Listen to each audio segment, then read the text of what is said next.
Hello, everybody, and welcome back to SMI.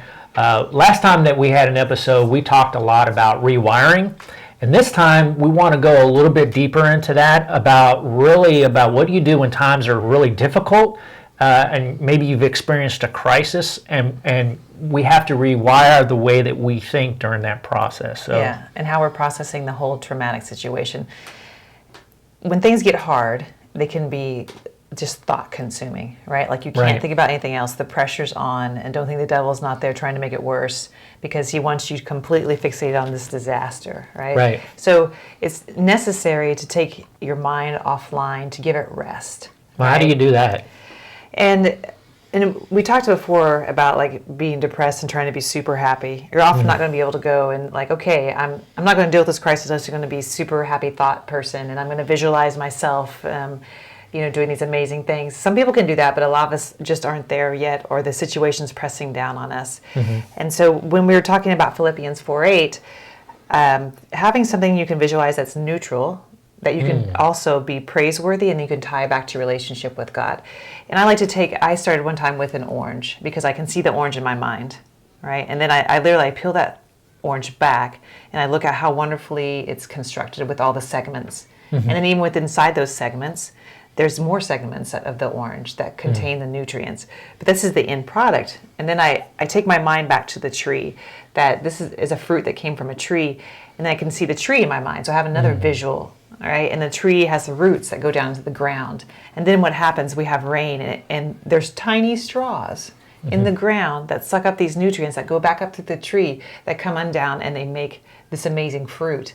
Like, how is that even possible? I mean, that's miraculous when you think about how that happens. Right. And I can keep going, and then how did I get this fruit? There's someone who took it and put it on the truck, and then the truck got to me, and what I'm doing is I'm creating this whole visual story in my mind. And what I've also done is I've stopped thinking about my crisis. I've stopped thinking about my trauma. And I've allowed my body and my mind to rest from the constant pressure and stress, which ends up strengthening me for the very situation that I need to be in and I'm going to have to deal with. Right, and one of the things that I really liked off of that is also when we were talking off camera, we were talking about the process of understanding all of those things as, just appreciating God's design, and it gives you something to go back and focus on God and worship Him through His creation and what He was able to do, and just take that moment where it's not on something negative within your life. And I like the neutral aspect of that too. And then what I found is that I would do this repeatedly, and I'd really stare at an orange, and I would really look about how amazing is that water from rain that all the way up through a tree straw and then into this made it. And then I mean that's an amazing, and then it was nutrients for me, for my body. And then I thought, if God can do that, I mean, there's nothing that's hard for Him. Right. I mean, look at this amazing design and just a piece of fruit. Right, and then I had a different perspective on my crisis and trauma and who I was dealing with me in this situation, and I saw God all around me, like in the air I breathed. Like I could breathe, like the whole air process. Isn't that amazing? Like I can take this in and extract the oxygen I need, and the trees are giving back what I need, and all this around me. Like God is truly amazing and ginormous and super intelligent. And then I remember that that's the same God that's with me in this crisis.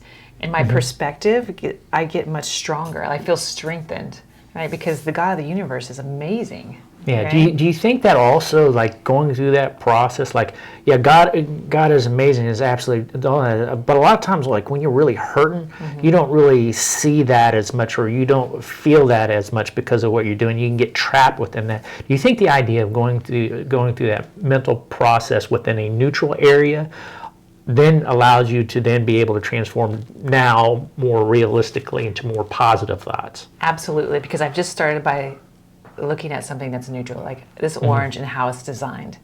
And then as my mind strengthens and just having that rest from thinking about the trauma, then I've opened my thoughts up to something that's positive coming in because I'm in a neutral area. It's like going 100 miles one way and then throwing the engine in reverse. Not going to work. You're gonna right. But if I throw it in neutral, nothing happens, right? I just coast out the speed I have, right? And as I coast out, it becomes more safe to stop and go a different direction. And it's much more manageable, right? So whenever we're in trauma, try to this praiseworthy, this Philippians 4:8, go in there and pick something lovely, right? Like a flower, and just look at it. And then tie it back to what a wonderful God that it is that made this lovely flower.